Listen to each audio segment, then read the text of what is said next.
All right, now for week 10's minor arcana cards, we have the nines. So remember, we only go to 10 for the minor arcana before we start into the court cards. So we are almost to the end of the cycle. Basically, a couple of the cards, the wands and the swords, to me, these kind of represent like getting through the last bit of negativity and, getting through the last gritty hard things before we get to the happy ending. And then the cups and the pentacles are more about self-reflection and happiness with self. And then when we get to the 10, they're more about like happiness with others. So let's start with the Nine of Wands. The Nine of Wands is actually a very inspiring card, even though it looks very depressing. So when you look at it, there's nine wands, and there's a gentleman holding one, leaning up against it, and he has a bandage on his head, like he's been wounded. And this look on his face where he's just kind of looking out, and he's preparing for the next challenge. But the thing that I love about this card is this card really represents inner strength to make it through. Okay, he's holding, remember, wands are fire. So he's holding onto this wand, and he's got all these wands behind him, and he is not giving up. That's why this is a very inspirational card. This card represents persistence and perseverance. It represents staying dedicated, staying resilient, having the courage to just keep going forward and keep working, and you're almost there. You just got to keep pushing, okay? This card also represents a test of faith. I had a very horrible injury a couple years ago, the worst injury I've ever had. And while I was waiting at the orthopedic surgeon, a friend pulled a card for me, and she pulled the Nine of Wands, and it just made me cry because it was just a reminder, like, that my faith was being tested and to just have the strength to make it through. Like, it was literally a sign from source saying, persist and persevere and be strong. Like, you got this. Like, stay dedicated, be resilient, have courage. So it really is, a lot of times it comes up when somebody feels like they're struggling, but it is a positive card in that it's telling you to keep pushing through. Well, then we have the Nine of Cups, and the Nine of Cups is this chubby man just sitting there with his arms crossed, and he's got all the cups, and he's content. And the thing about this card versus the 10 that we're going to get to next week is that this card is about personal fulfillment, satisfaction, contentment, gratitude. He just is a happy guy, and he's very gracious, and he's sitting there with all of his cups, and he's just like, wow, I am material, emotional, physical well-being. My wishes have come true. I feel good. I feel happy. And he is just sitting there in all these happy emotions, and he's very content. The card that comes after this is more related to other people. But the thing about the Nine of Cups is it's really about being happy and content with self. It's about feeling very fulfilled personally.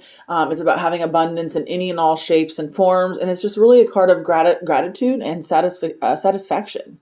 So moving on to the Nine of Swords. This card, when it comes out in readings, if you ever read for other people, even yourself, people are kind of like, it's one of those cards when you see it, it kind of makes you feel a certain way because it's a person sitting up in bed, crying with their hands in their face, and then all the swords are above them. And so you just look at it and you think, wow, this person is really sad. This person's really upset. But that's what this card is about. This card is literally about the things that keep you up at night. It's about your fears. It's about being scared. This is also a very 2020 energy card. It represents anxiety and worry. I mean, it can also represent nightmares, but it literally represents anxiety, worry, depression, the things that are keeping up at night. It can really represent like worry and like regret around things.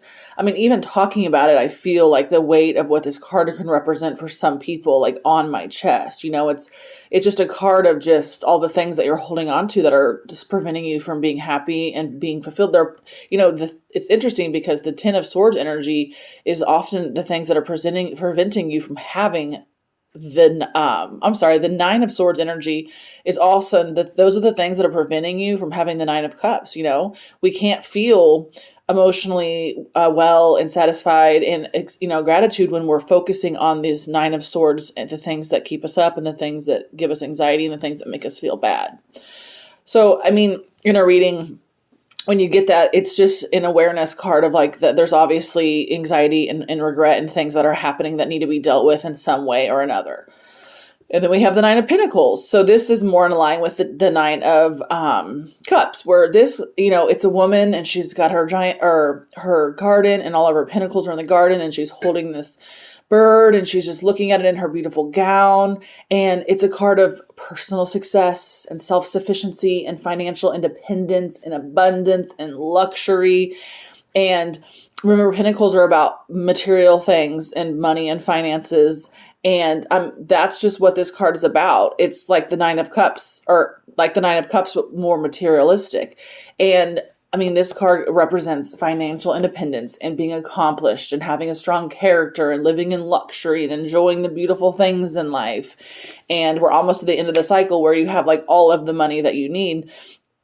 But the Nine of Cups is really about being grateful and having the gratitude and knowing that, wow, I have accomplished all of this. And, it's a card about living in abundance and living in luxury. This card could come up in a negative spot in somebody's reading, and it could maybe mean, they're too focused on abundance, and they're too focused on financial issues, and they're too focused, maybe they're overspending on Louis Vuitton and all these things that they shouldn't be overspending on. So depending on what situation you have it in, or what position, it could be that this energy is not helpful to you. But the card itself, that is what it represents. It represents luxury and abundance and personal success when it comes to material items.